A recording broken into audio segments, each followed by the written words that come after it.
درود و وقت بخیر بر راهبرد. با من حسینا قریشی خوش آمدید. حکومت تق قومی، فارسی ستیزی و اکنون کوچ اجباری غیر پشتونها از تخار تا دایکندی صدای اعتراض بلند کرده است. محمد محقق رهبر حزب وحدت اسلامی مردم افغانستان گفته که تصفیه قومی و کوچ اجباری جنایت است. اما چند پرسش: در تخار چی میگذرد؟ آیا طالبان هوای پشتونیزه سازی افغانستان را در سر دارند؟ و در نهایت سرانجام تق قومی سازی کشور را به کجا میبرد؟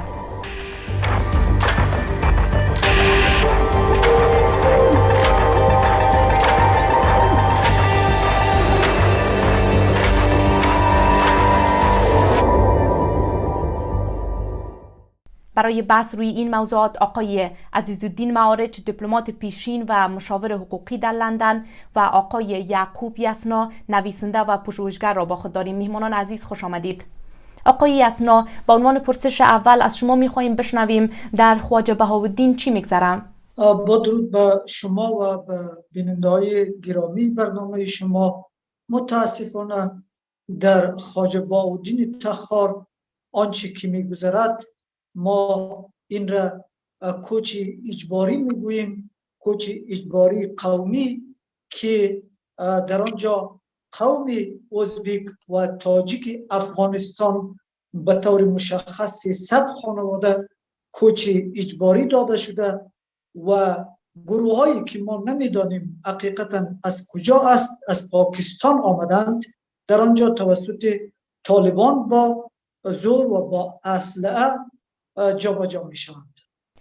تشکر. آقای معارج، شما حرفای آقای یسنا را شنیدین. اونا گفتن که امروز در تخار کوچ اجباری صورت میگیره و گروه های از پاکستان آمدند و خانه های مردم گرفتن. در این مورد شما چی میخواین بگوین؟ آیا شما موافق حرفای آقای یسنا هستین؟ تشکر. نخست سلام به شما، به همکارات تکنیکی شما، با مهمان گرامی و بینندگان و شنوندگان تقدیم میکنم. متاسفانه چنین افراد، چنین ادعاهای که باعث تفرقه، باعث خشونت، باعث خدا نخواست جنگای قومی که یک برنامه خارجی و بیگانه است و این ادعای به بنیاد، به ثبات، بدون اسناد توسط روشنفکران افغانستان رای میشه، به این تاسف میکنم.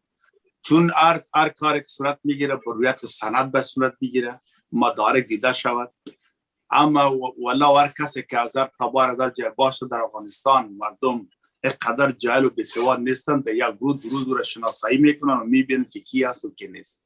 در خواجه بهاءالدین و مثلا کفکان و دشت قلعه و بعض جایا اینجا افغانای بومی، پشتونای بودن که یا قباله های 120 سال، 100 سال، 60 سال پیش و دست دارن و بروی کامراها این نمایان میسازد و میگه که ما جایداد ما بودن، این زمینای بودن که اجداد ایشان ایجار آباد ساختن و زندگی کردن. اما متاسفانه در رژیم‌های بعدی، در جنگ‌های داخلی با زمین‌های یا از اینجا رانده شدن، خصوصا توسط قماندان‌های ما، قماندان داوود و بعض قماندان‌های دیگه، عبدالمطلب و اینا، از زمین‌هاشون اجباری بیرون شدن و بعداً باز توسط رژیم‌های بعدی، خصوصا در وقت استاد ربانی، قبالای دوباره مجدد برای اشخاصی که جای زمین‌های وار اشغال کردن توزیع شده. قانونا، اصولا، به مطابق حقوقا قباله اولی کسی که بودن مورد اعتبار هستند. اگر امیر عبدالرحمن خان چنین قباله ها را دادن، نجیب الله خان یا ملا خان یا زرشاه یا پادشاهای وقت بودن، پادشاهای حقوقی بودن، یعنی مشروعیت داشتن. آقای معارج، شما از کدام سند صحبت میکنین؟ حالا مسئولین محلی طالبان قبلا گفتند که هر دو جانب سند ملکیت ندارن و پس به اساس چی باید تاجیک‌ها و ازبک‌ها امروز خانه‌هایشان را ترک کنن؟ دو رقم است. یکی شما دیدین کلیپ‌ها پیش ما موجود است، بروی کامراها قبالای خود نشان میتن، با کامرا نشان میتن، تلویزیون هم نشان گرفتن، اقرار میکنن، اسناد است، در شاروالی و در ملکت ثبت هستند. یک بخش است. بخش دومی که تقریبا بیشتر امساعات افغانستان، خصوصا در اطراف، یک تعدادی هستند که قواله عرفی دارن، نه شرعی. اگر چنین باشه به او دیده شود که مثلا با تاریخ اینا، با شواهد، با اسناد که یا کدام سال دیگه ساکن بودن و کدام وقت برآمدن. مشکل هستن که بسیار از حقوقی بسیار دوستانه برادرانه با حل میشه و حق بقدار آدم میشه. ما ایره نمیگیم که کسی مثلا دیروز دو ساعت یک منطقه اگه خانه را خریدن و یا که برش قوالا داشته و ما باید بیرونش نخیر. هر کسی که حق دارن سند داره، پیشتر آمدن وقتتر آمدن که با حق دارن. کسی که خانه کسی را اشغال کردن اشغالگر باید اوجا پس بیرون شوند. ای که مثلا یک کار فکریه که مثلا قومی و تعصبی که جا پیش می بودن کلا پشتون نمان و فلان نمان. این مسئله در افغانستان جانب در افغانستان خانه مشترک همه اقوام هستن، همه گلهای یک باغ هستن، همه زندگی داره. و ای که اتهام وارد میشه که فلانی پاکستانی است و فلانی هندوست و فلانی فرانسوی است و فلانی از تاجیکستان آمده و فلانی از کلاب آمده. این مسائل هستن که بعض مغرضانه در این خصوص الفاظ را افاده میکنن، تفرقه مندازن و در این منفعت دارن. هم از خارج پول میگیره، هم خود یک رهبر و یک مقام میسازن. در حالی که شناسایی تمام اتباع افغانستان بسیار کار ساده است. با یک کسی که بینشین آدم یا دو صحبت کنن، آدم میفهمه که از کجاست، جد و اجداد و همه چیز معلوم و هویدا هستن. درست آقای مارج. و خود تغییر هویت بده و بیا در افغانستان کار کردن. مردم افغانستان بسیار هوشیار هستند. آقای یسنا، شما حرفای آقای مارج شنیدین. اونا میگن که کسایی که آمدن بیگانه نیستن بلکه خود پشتونا هستن و اینا از قواله های شرعی هم فرعی هم صحبت میکنن. حالا آیا واقعا چنین اسناد وجود داره؟ اگر وجود نداره پس منطق همچین کار چیست؟ وقت هر دو طرف سند نداره پس چرا باید ساکنان 30 ساله یک محل این گونه از خانه هایشان اخراج شوند؟ ببینید، کوچ اجباری را ما در یک فرایند تاریخی باید مورد بررسی قرار بدیم که این فرایند تاریخی از دوره امان الله خان شروع میشه. ما قانونی در اینجا تصویب میشه به نام نظامنامه ناقلین به قطغن. پیش از این قانون هیچ پشتونی را ما در سمت شمال افغانستان به صورت بومی و تاریخی نداریم.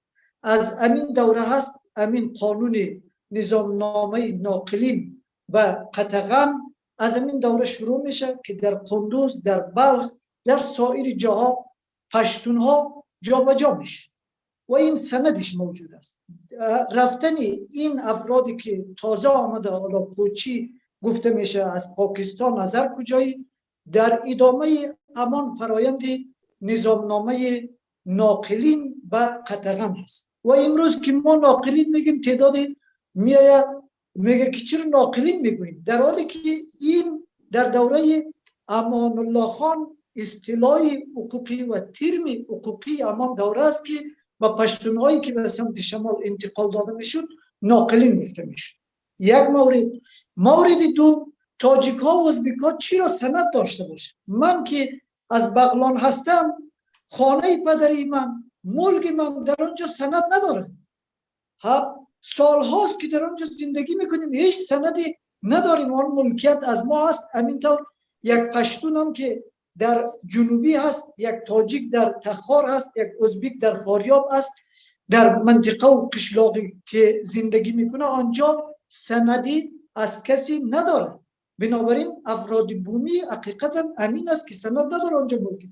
کسانی که میایه با این ادعا که اینجا از ما هست، اینا هم اسنادی را که میکشه معمولا در کاغذهای زرد است که در همکاری با حکومت قومی، کاغذ قدیم است امروز جرم میشه، تاپهش در ارگ است میزنن جابجا میشه. ما این که میاین تعدادی میگوید افغانستان خانه مشترکی هم است. درست است که هر افغانستانی میتونه در افغانستان زندگی بکنه، اما مخالفتی وجود نداره. و این اگر در یک روند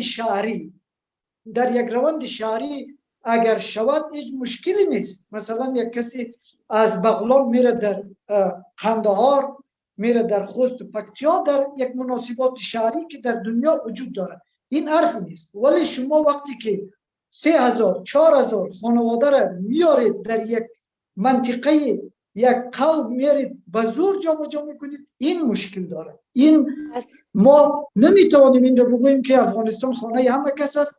و هر کس، هر افغانستانی میتونه هر کجای برد بی خود اونجا زندگی بکنه. آقای اسنا، پس به نظر شما کوچی ها ساکنان اصلی بومی محل نیستند، درست؟ آقای معارج حرف از اشغالگران زدن که باید اشغالگران خانه های خود را حالا ترک بکنن و خانه به مالک اصلی داده شود. پس به نظر شما اشغالگر اینجا کیست؟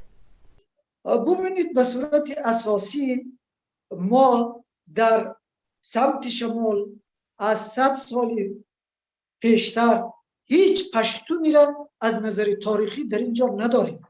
پشتون ها صرف جنوبی آمده و در مناسبات قانونی امروز شهروندی اگر باشه، ما دیگه آمده و غیر آمده نداریم. هر کسی از هر کجای آمد در یک کشور تابعیتی همان کشور را گرفت، متعلق به همان کشور است، اما طبق یک مناسبات شهری میتونه در هر کجای آن کشور برود، خانه بخرد، زندگی بکند. اما چنین جابجایی که تا پس از نظامنامه ناقلین به قطع زمین که صورت میگیرد، این زورگویی است، یا به اسلحه یا به نام کوچی یا سندسازی در کاغذهای قدیمی زرد سندسازی میشه، مردم را جابجا میکنه. این عملا تجاوز است. کسانی که از پاکستان آمده متاسفانه بر مردم تاجیک ما و ازبک ما که آن محل زندگیشان است تجاوز کرده. درست. حقیقت درست. آقای معارج، خب شما حرفای آقای اسنا را شنیدین. شما چقدر موافق واژه ناقلین هستین و در کل شما قبلا هم از سند حرف زدین، امروز به نظر شما کدام دادگاهی فیصله را کرده که تاجیکا و ازبکا از خانهشان بیرون شود؟ یعنی بر بنیاد کدام قانون حالا جایشان به پشتونهای بازگشته باید داده شوند؟ ما متاسف هستم که چنین حرفا را میشنوم. حرفایی که الفاظ افغان را افغانستانی گفتن، خود ما نظیر میده که ما به جای هستم که غیر تعصب دیگه چیز نمیشنوم. مطلب بیسته که اینجا ادعا میشن به حساب تاریخی حرف زده میشن، اما بنیاد ندارن. مانده که میگه که قوالا فعلا داری جور میشن، سند و ثبوتی هست نیست. او تاپه امالله خان و عبدالرحمن خان و دوستماد خان و تاپه امروز زمین و آسمان فرق دارن. جل کس کردن نمیتونن و کوچی را بیگانه گفتن. ما نزدیز که ما قوم را خدا نخواسته بیگانه بگویم.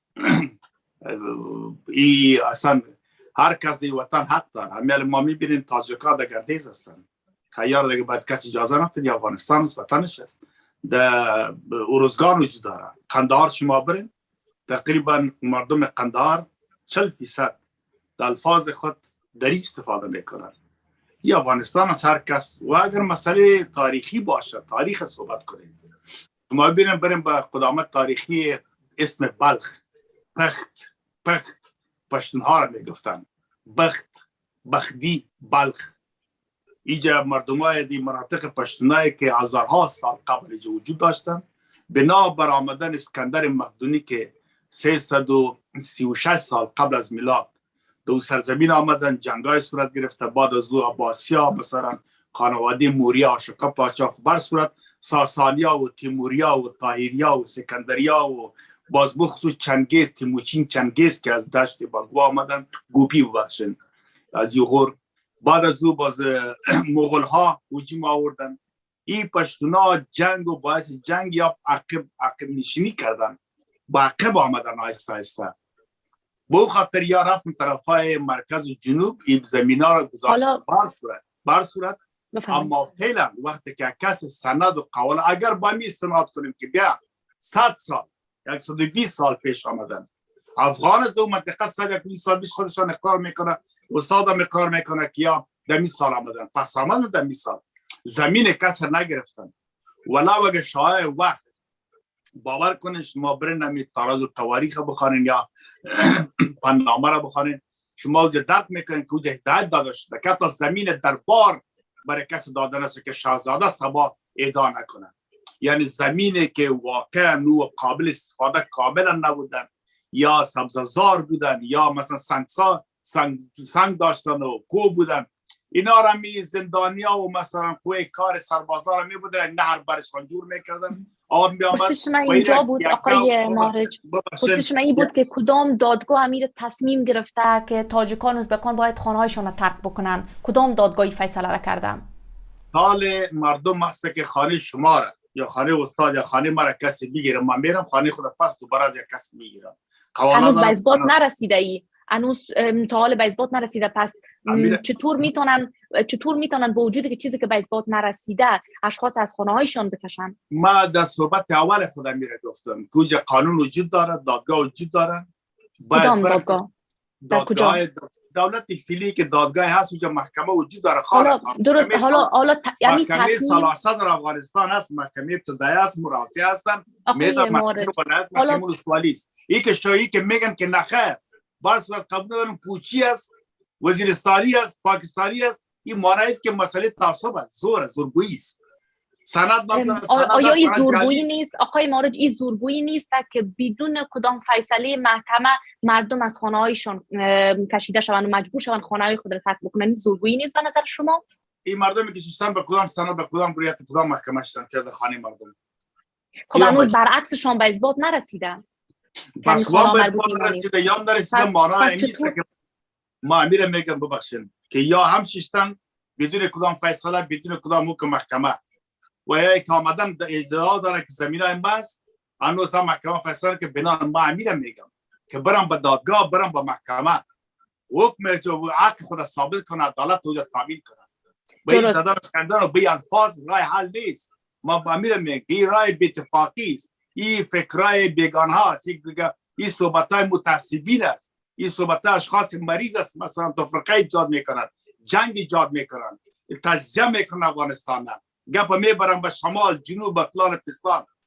سوار مردم جنوب و مثلا لغمان و مشرق و غرب و قندار و یا هلمند یا خاط خستن که نمانن سباله فلانی. این رای حل نیست. این خانه مشترک است. من گفتم عدالت جست، محکمه شما حرف خوب گفته. باید برای تشکر آقای مهرج. به شما برمیگردیم. آقای مهرج به شما برمیگردیم. آقای یسنا، شما حرفای آقای مهرج شنیدین. از شما میخوایم بپرسیم که حالا بیش از 300 خانواده مجبور شدن خانه‌هایشان را ترک بکنن، چطور امکان داره که بدون کدام فیصله محکمه اونا مجبور شوند تا خانه‌های خود را ترک بکنن؟ آقای مهرج میگویند که خب تا بعداً که فیصله محکمه شود حالا هم نباید آنها در خانه خود باشند، ولی تو هنوز به اثبات هم نرسیده که اونا می خانه‌ها هم از اشخاص است یا نیست. و در کل امروز اینا از متعصب و تفرقه انداز حرف زدن. به نظر شما ای اگر امی تفرقه بین اقوام کی مندازه؟ کی باعث میشه که اقوام به جان یکدیگر بیفتند؟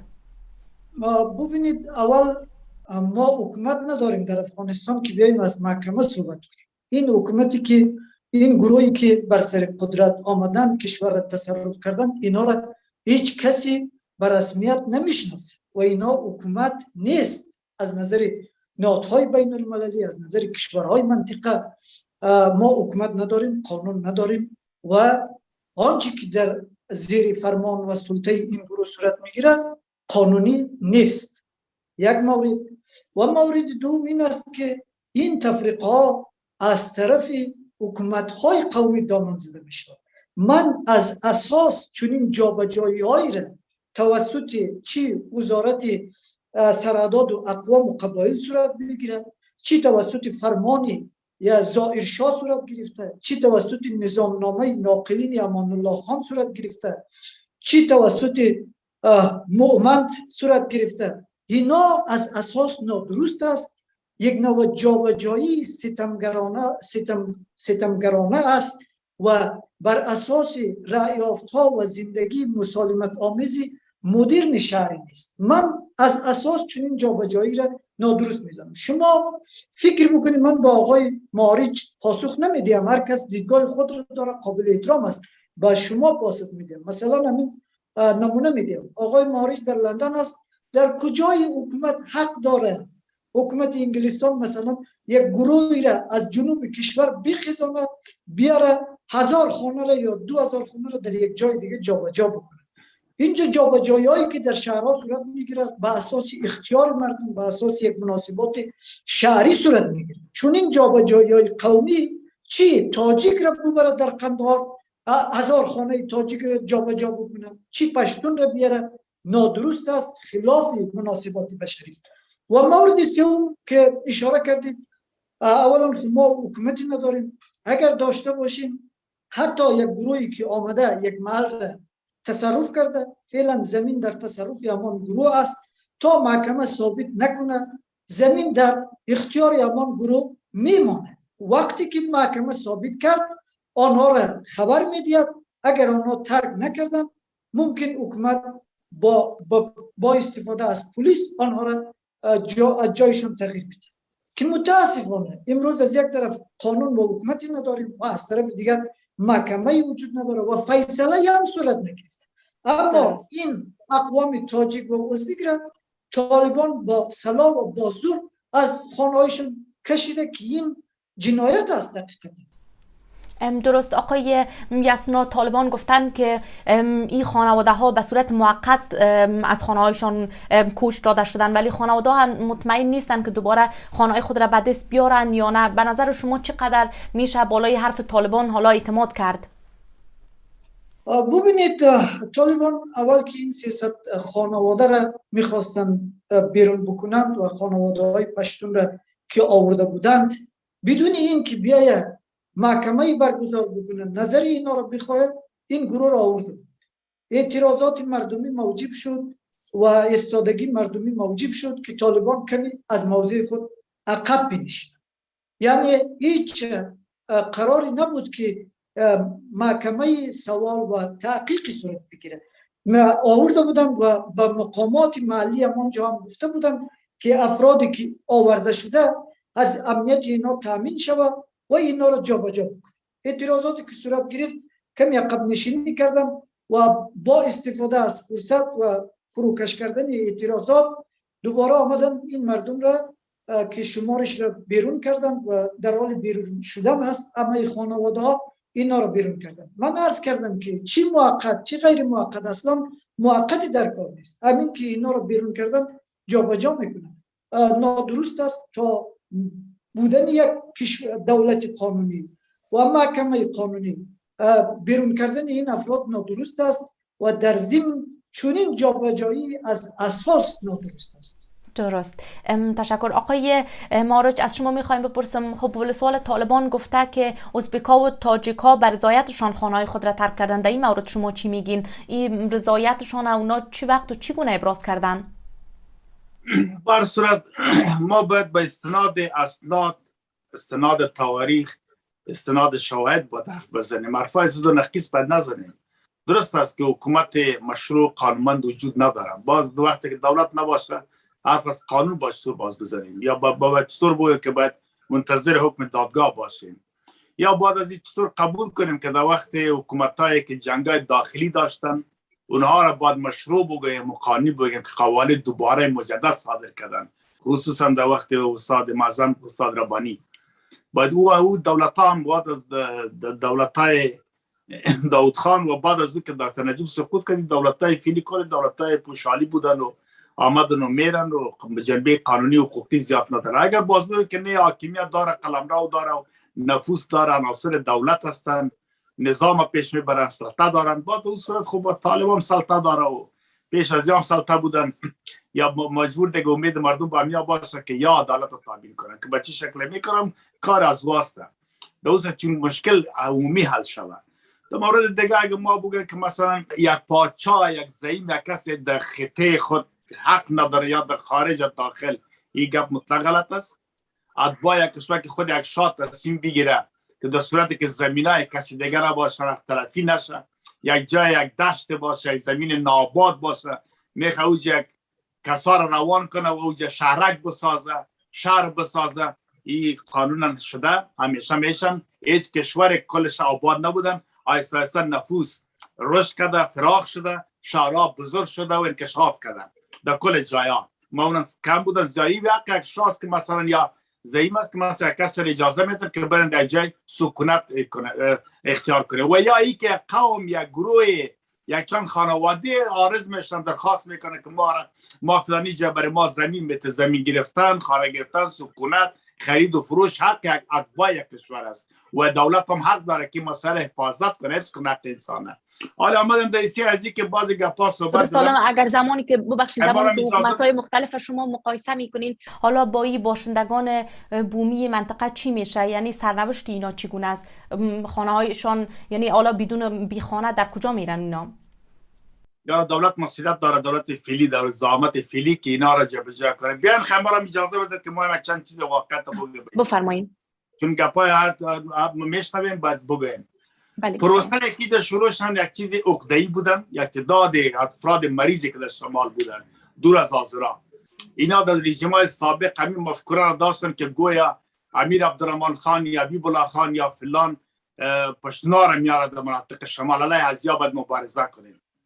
اینا مبارزه و یا شوبگری و یا را برپا میکن، در حالی که اونجا بسیار سابق ما تاریخش ذکر کردن که مردمای پوشین پشتون حتی از پاچهای گومترس و این وقتا وجود داشتن، از آریانا و ویژه که بودن، مثلا پکتا و سیوا و الانا و بارانا و ویشان قومای بودن، قومای بغیر پشتون مثلا درهو، پرو، نوت یا بودن که بالاخره پراگندام شدن تا مادن زایده فعلا ایران و تا دراویدین هندو و یا خبر صورت.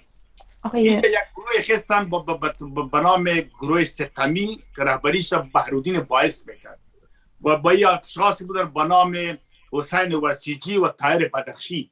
اینا یک مفکوره ضد پشتونیسم ایجاد کردند در شمال و میخواستن کمی مسائل را که فعلا ما دامنگیرش هستیم، مشکلات هستن یا را بالاخره یا که از بین رفتن یا دور شدن هستن، نه به نام قیوم رهبر یا قیوم کلکانی همین پروسه را پیش و یا اندیشه از حبیب الله کلکانی که مشهور بچه سقاو بودن، از او اندیشه را میخواستن پیش ببرن.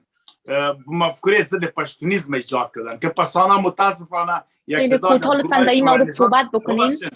باباش امیر باید ما بگیم یک تعداد که از بخش شورای نظار هم به این پیوستن و این دامن میزن یک گروه مریض متعصب کوچکی است. مردم عام شمال خشایی دارن با پشتونا با اشان خشایی دارن، از یک خانواده هستن. باور کنین از فامیل ما نصف تاجک نصف پشتون هستیم. با همگی با خانواده زندگی میکنن و خود یک افغان خطاب میکنن، هیچ مشکل ندارن. یعنی مشکل فیلیام است، مشکل حقوقی است. آقای معارج، پرسش مرا شما جواب ندادین. پرسش اینجا بود که آیا واقعا این مردم بر رضایت خود خانه‌های خود را ترک کردن طوری که طالبان میگویند؟ ما گمان نمیکنم بر رضایت خود ترک کرده باشن، به خاطر که وای که آمدن ادعای حق خود دارن. یک تعداد محدود میشه. پس طالبان چرا از رضایت اونا حرف میزنن؟ یعنی شما میخواین بگین که طالبان هم به یک حساب حقیقت را نمیگن؟ ما اینطور است که معمولا به نام به ادعای یک شخص تمام گروه یا تمام کسا را ملامت بیان نکنیم. مثال اگر یک کس یک چیز را میگه باید یک مسئول یا غیر مسئول مسئول از طرف خود طالبان صحبت کنن. شما ببینید ما به زبان با گوشای خود ذبیح‌الله مجاهد که سخنگوی طالبان است به صراحت گفت که مشکل است که از طرف محاکم باید حل شود. ما به صراحت باید قانون ما شنیدم از طرف خود سخنگوی والی مزار گفتن که ما این مسئله را از طریق امنیتی حل میکنیم که خدا را خواسته یک طرف هم متضرر نشن و عدالت تامین شود. این که کس برام سوال کسی صدا میکنه یا چیزی میگه باید ما محک نگیریم، شخص مسئول بگیریم. شخص مسئول سخنگوی طالبان ذبیح‌الله مجاهد چیزی گفتن امور باید ما بشنویم. درست آقای معارج. ما با طالبان مشکل داریم، اما حالا گپ ما سر زمینای شمال است. سر از این مسئله باید بیایم. کسی که مسئول است حرف میزنه گفتن که عدالت تامین میکنیم و این مسئله را ما هم نمیخوایم که خدا ناصر به زور حل شود. زور چیزی نیست که امروز حل شد باز تشکر آقای معارج. اگه 40 سال پیش 35 سال پیش در وقت صدربانی قوانین متجدد توضیح نمیشد با مفکوره راندن شما برمیگردیم. مشکل امروز نمیامد. آقای معارج جوابتون را گرفتیم. آقای معارج جواب شما را گرفتیم و شما برمیگردیم. آقای اسنا شما حرفای آقای معارج شنیدین؟ اگر در این مورد میخواستین چیزی بگوین حتما به شما فرصت داده میشه. پرسش من اینجاست که کسایی که کوچ کردن حالا جایی بر زندگی ندارن و زمستان هم نزدیک است، فقر هم دامنگیرشان است، به نظر شما با این مردم حالا چی میشه؟ چگونه میتونن اینا خانه و پناهگاه خود را بر رضایت خود ترک بکنن؟ من عرض کنم که این مردم بر رضایت خود ترک نکرده، حتی در قبلتر که آمدند این گروه هایی که طالبان اینا را آوردند و خودی این افرادی که آورده شده اینا خودشان هم مسلح است. همین چند صد خانه‌ای که آمده از طرف پاکستان یا هر کجای مسلح هستند، اینا زنان را زدند و حتی شما ویدیویی وجود داره که مرد میگه که با ما اینا گفتن که بزنید زنانشه و حتی حرفای بدتری که بر زنان این کار را انجام بدید. مردانی همین تاجیک و ازبک را زدند و همان آدم مرد در کلیپ گریه میکنه، میگه که مقام و مسئول طالبان زنگ زد گفت که اینا را به زور بکشید، اگر نمیکشید اینا از خانه های خود نمیبره. و در ضمن آمدند همین گروهی که مسلحی که آمده بود بالای قفل خانه های مردم یک قفل دیگه زدند. یعنی اینایی که آمدن درها را قفل زدن، گفتم که از اینجا برایید، اگر نه ما خود ما به زور شما رو میکشیم. به زور کشیده شده. متاسفانه این یک جنایت قومی هست و طوری که این افراد را از خانهشان کشیدن هیچ معلوم نیست که به اینا چگونه رسیدگی شود. طبعا در این شرایط رسیدگی نمیشه. وقتی کسی را شما از خانهش بکشید برایش چی رسیدگی میکنه؟ هر کجای رفت میرود، خانه قوم خود میرود، هر کجای میرود. و در موارد حاشیه‌ای که اینجا بحث شدن من اشاره کنم. ببینید بلخ درست است که یک شهر تاریخی هست، ولی هیچ وقتی به اسناد تاریخی در بلخ قوم پشتون نبوده و من عرف را اینطور افسانه نمیگم، استناد میدیم به کتاب تاریخ احمد شاهی و استناد میدیم به کتاب تاریخ هرات و همینطور استناد میدیم به خود کتاب تاج و تواریخی که به دیکته عبدالرحمن خان نوشته شده. در همه این تاریخ ها ببینید پشتون های ما از 300 سال پیش از محلی که آن محل به نام کوه سلیمان هست و فعلا در پاکستان قرار داره، از اونجا آمدن به طرف افغانستان و تا 100 سال پیش ما پشتونی از کابل به این طرف نداریم. تاریخ بابور کتاب بابورنامه که بابور نوشته کرده و همه محلات افغانستان را که گشته که اینجا چی قوم بود، چی گونه زندگی میکرد، این سند بابورنامه وجود داره و در همون بابورنامه هم قبیله هایی که از پشتون هست گفته که در کجاها زندگی میکنه. ببینید از این دوره است آمده، ولی ما نباید بگوییم که پشتون از کجا آمد، تاجیک، ازبک. چرا؟ به دلیلی که در نظریه مدرن هر کسی آمده عضو یک کشور است، تابعیت یک کشور را داره، متعلقی به همان کشور است. چون این گفتنها زشت است، ولیکن ادعای بر این که اینجا فلان قوم بوده، اینجا دیگه قوم آمده، اینا وقتی ادعا میشه باید به اساس استناد تاریخی ادعا شود که چنین استناد تاریخی من عرض کردم که هم تاریخ احمد شاهی از دوره احمد شاهی دورانی و هم تاریخ هرات و هم سایر تاریخ ها.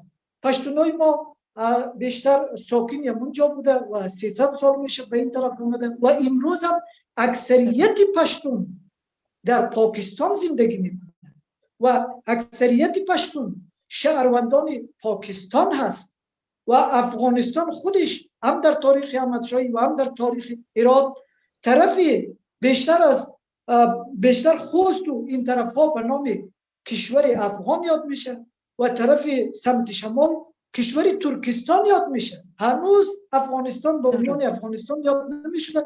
حتی در کتاب تاریخ تاج و تواریخ عبدالرحمن طرف سمت شمال را به نام یک کشور جدا یاد میکنه، ترکستان، و عبدالرحمن را میگه که پادشاه ترکستان، کشور ترکستان و افغانستان.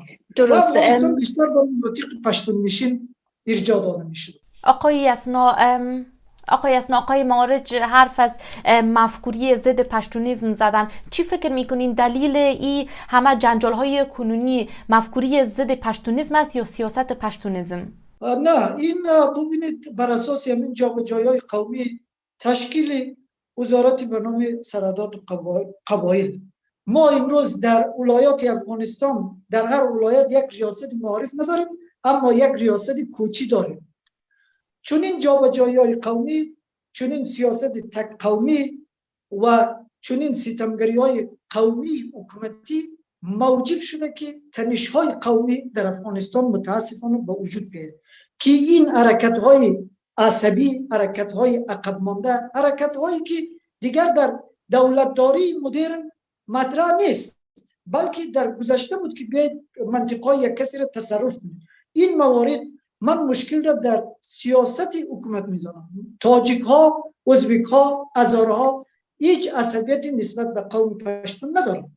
پشتون ها هم نداره به صورت عموم، ولی حکومت های تک قومی و حکومت هایی که روش نادرست حکومت داری را پیش گرفته متاسفانه هم پشتون ها را، هم تاجیک ها را، هم ازبک ها را، هزاره ها را، همه اقوام را قربانی سیاست های خانوادگی سران پشتون که در حاکمیت است کردند که امروز متاسفانه طاهر بدخشی را که امین معارش صاحب میگه که سیاست ضد قومی داشت، همان طاهر بدخشی میگه که قربانی اول خلق پشتون هست که توسط حکومت های پشتون قربانی شده. حقیقت هم همین است که امروز دختر پشتون، پسر پشتون درس نمیخونه، در مدارس دیوبندی پرورش داده میشه و انتحاری میکنه. ممنون از شما آقای یسنا. آقای مارد، شما اگر خواستین میتونید در مورد حرفای آقای یسنا هم صحبت بکنین. خب اگر از شما بپرسم، حالا اینا آقای یسنا گفتن که حکومت و سیاست تک قومی سران پشتون باعث وضعیت کنونی شده. خب چی فکر میکنین حالا که موضوع مطلق جنبه قومی گرفته، اگر فردا جنگ قومی صورت بگیره مسئول کی است؟ ببخشین، به احترام به استاد محترم، کسایی که معلومات واقعی نداشته باشه و در نظریات از اون ما چیز نمیگم، صرف میگم که از طرف ما سلام باشه و چیزی که میگم بسیار نظر خودشان است. وقتی که تیموچین به نام چنگیز یک کسی آمد 1219 و 1221 این 300 سال است که پشتونا باشند در بلخ جنگیدن و یا در قسمت های بغلان و ایجاد جنگیدن. شما می دند غوری که جناب از بغلان هستن ببینید که می اندل از کدام وقت آمده. خوشبختی در اینجاست که اصل شاعر حمید حسینی قزلباش نوشته کرده. اگر پشتون نوشته میکرد امروز سر از وام او را باطل میگفتن. مثل که اقتدار هستن میگه ما افغان قبول ندارم، افغانستان قبول ندارم. تاریخ در اوج شما ببینید که راجع به شاه مراد بیک که آمدن با از سودانیه که فعلا سمرقند و بخارا با قام نورزئی در قطغن زمین دیدن، کودوش که او حال فعلا قندوز است که اینجا جنگل یا بودن، با ایشان دیدن، یعنی کسای اوجه بودن در وقت زمان. به استناد تاریخ اگه دیده شو، مثلا ساسانی ها که آمدن، پادشاه دوم ساسانی شاپور نام داشتن. آثار خطبی که در قسمت های شبرغان فاریاب وجود دارن با پشتونا وجه سر و کار داشتن. کمی مسئله افغان بگان و بگن و افغان از فارس برای پشتونا خطاب شد و زمان که باید پسان به جغرافیا و تمام پشتونا خطاب می شدن. این مسئله اگه ما ببینیم باید او صورت فکر میکنن که واقعا تاریخ چیز دیگه استن، طور دیگه برای ما میگن. اما این مسئله ازی که ریاست اقوام قبایل ساخته شده. اولی که دوستایی که میگن که پشتونای اوخ طرف خط و اشغال شده توسط انگلیس بودن، فعلا توسط پاکستان است، اما وا خود افغان میگن ما هنوز خط دوران به رسمیت نشناختیم، ادعای خود داریم تا اتک و مارگله که این خاک ماست، خاک ما را میگیریم و این غیرت افغانی ماست که خاک خود بر کسی نمیتیم. هیچ وقت دولت ها قبول نکردن، ولو که دولت های تاجک آمده در افغانستان این قبول نکردن. بران کسی که قبول میکنیم معنی است که خاک خود میفروشه یا حواله میکنن به کسی دیگه، به پروایی میکنن. ریاست اقوام و قبایلی که در وقت علازه زرشا ساخته شد و فعلا وزارت است، این مردم تصور میکنن تنها با پشتونا ساخته شد. نخیر، در افغانستان بدون قوم قبایلی که هستن 64 احصایه که صورت گرفته دقیقاً قبیله های وجود دارن مختلف. مثلا شما برین طرف های پامیر و قوم های پامیریستن و مثلا اماق هستن و ردبیلیستن، تایریستن، ساسانیستن و این و آن قبیله های مختلف وجود دارن. خود قوم ازبک ما 14 قبیله مشخص جداگانه که در افغانستان تر زندگی میکنن حالا ما مثلا ایران ببینیم 53 موجود دیپلمات بودم دقیق خبر دارم فعلا استاد موجه هستن 53 قوم وجود دارن تمام کشورها قومی هستن اگه ادعای زیر کنه که پشتونا فعلا از پاکستان آمدن و پشتون نیستن یا خیبیان بگن خی تاجیکاست کجا آمدن همه خدا نقصه رضی ادعا کنن که این مردمی که حالا فعلا در مسئله که جارو بس از خیمی از کلاب آمدن سمرقند آمدن ازبکستان از ازبکستان آمدن ایران آمدن چرا آوردین مردم ایرانی جابجا کرد این ادعای غلط است که ها مثلا اتباع خود افغانستان و مردم متاثر میشن خفه میشن میگه این ما را سر یک فلانی خان شیشته برای ما بیگانه میگه شاید اون جگه او بره مایک برش بردش خواد گفتم بزش خواد گفت که خودت بیگانه است ما چرا بیگانه میگی گپا غلط هستن که مثلا هویت یک کس را ناشناسه پشتو گفت حتما بدون پاکستانی بگه در حالی که پاکستان زبان اردو داره و مردم پنجاب جو حکومت میکنه همین خاک که از پشتونای کسی مربوط افغانستان است یا اون که نه خاک ما به نام ترکستان یاد شده و فلان یاد شده مردم هر چیز میگه ما هم سب انگلیسا پرنگای میگیم خیوا پرنگستان شد ما هم یک کسی را یک نام دیگه میگیریم مثلا یا ادا یا کشورهای بیگانه مثلا پاچای ما را شاه کابلی میدو این دو مثلا حضرت بابا احمد شاه بارم کابلی والا میگفتن یا خو ادا از یاسی یا مثلا ما تهران میگیم تهران نیست مثلا تهران و توران بره ولا توران تلار شده که توران نیست و ایران نام داره این یک نامه است که مردم میگذاره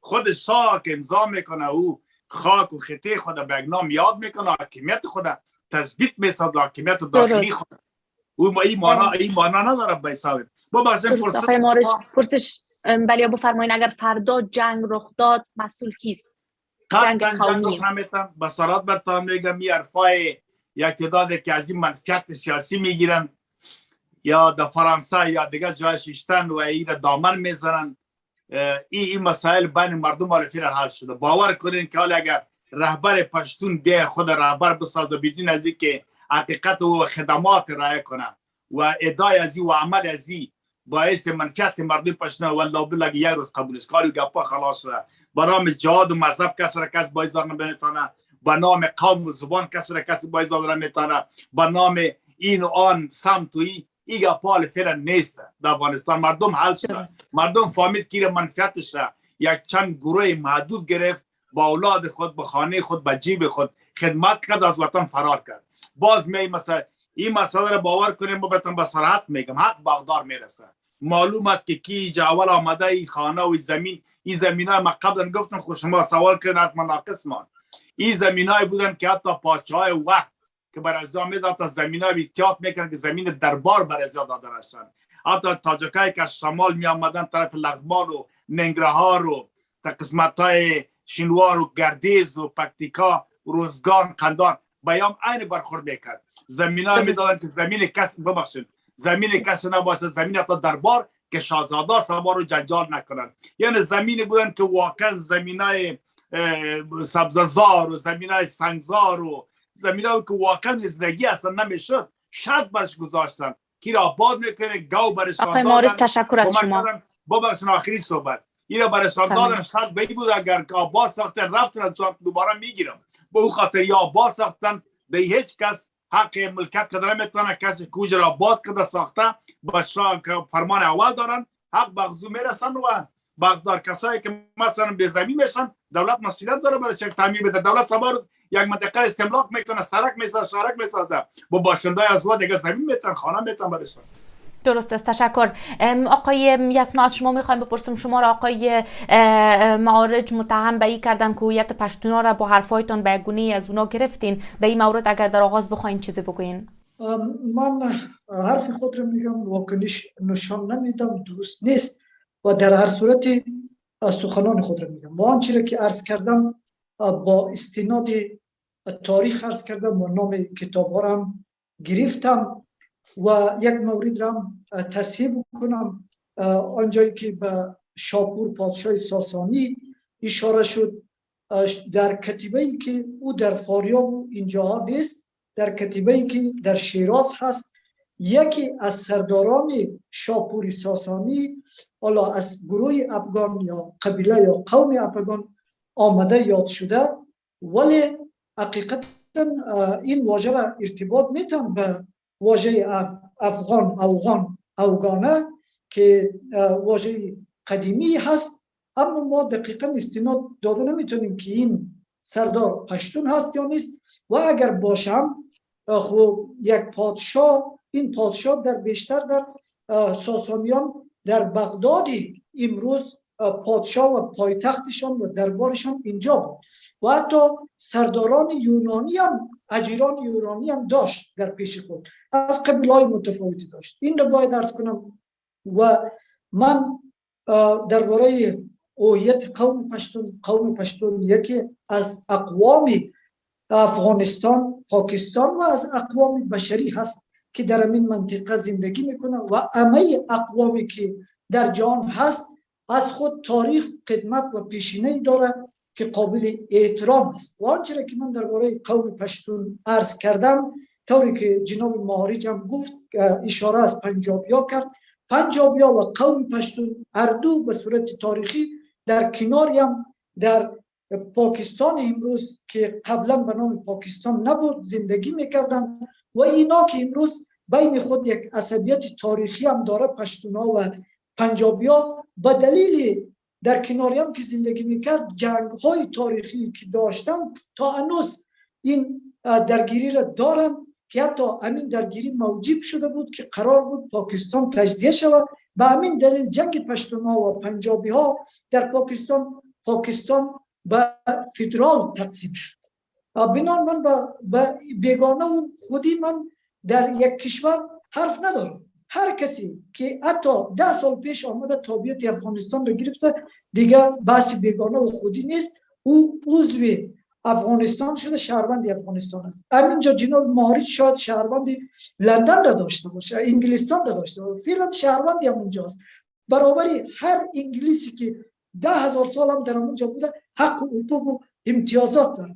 بنان ما دیگه این رو مطرح که اگر بگیم که کی اینجا بوده و کی اونجا بوده نادرست است. و ما عرض این است که رای درست را باید رای مسالمت آمیز را به صورت یک زندگی شهری، به صورت یک زندگی مدرن در افغانستان برقرار کنیم، با وزارت سازی سرحدات و قبایل، جابجاهای قبیله‌ای، با ریاست‌های کوچی ما به جای نمیرسیم. و عرض کنم که جناب میگه که در افغانستان جنگ نمیشه. همین امروز جنگ قومی وجود داره، دیروز وجود داشت، 40 سال میشود وجود داره و هم اکنون خشونت‌های بی سابقه که یک نمونهش همین 300 خانواده تاجیک و ازبک ما هست که در این اوایلی که خزان و زمستان نزدیک است از خانه خود بی خانه میشه. اینا مصداقش چی است؟ آقای یسنا، آقای مهاریج حتی گفتن که حالا این مسئله تخار حل شده و حق به حقدار میرسن. نظر شما در این مورد چیز؟ به عنوان پرسش اخیر میخوایم از شما بپرسم که این جنجال ها به نظر شما چقدر ادامه پیدا خواهد کرد؟ آینده تنش ها میان کوچی ها و ساکنان تخار شما چگونه میبینین؟ این موارد هرگز حل نمیشود از وقتی که از نظامنامه ناقلین به سوی قطغن امان الله خان که با وصف قانون برایش ساخت تا هنوز این مشکل حل نشده، با وصفی که پشتوانه قانونی برایشان جور کرد. من عرض کردم که روش جابجایی اقوام از اساس نادرست است، با زندگی مسالمت آمیز، با زندگی شهری امروز، با مناسبات بشری امروز از اساس نادرست است و این موارد نه تنها که حل نشده بلکه آغاز تنش‌های دیگری است. سلطه طالبان به عنوان یک گروه قومی باور کنید که همیشگی نیست، طوری که سلطه عبدالرحمن خان به عنوان یک آدم مقتدر و زورگو باقی نماند و تنش‌ها ایجاد شد، طالبان هم نمیماند و این خشونت‌ها خود را تکرار میکنند. شیوهی که جابجایی قومی صورت میگیره نادرست است. تا شیوه تغییر نکنه، با سرکوب، با فشار، با سرپوش گذاشتن ممکن صدای یک کسی را یک روز خفه کنید ولی روز دیگه بلند میشه. ممنون. تشکر. میهمانان عزیز، برنامه در همینجا به پایان میرسد. تا دیدار بعد، خدا نگهدار.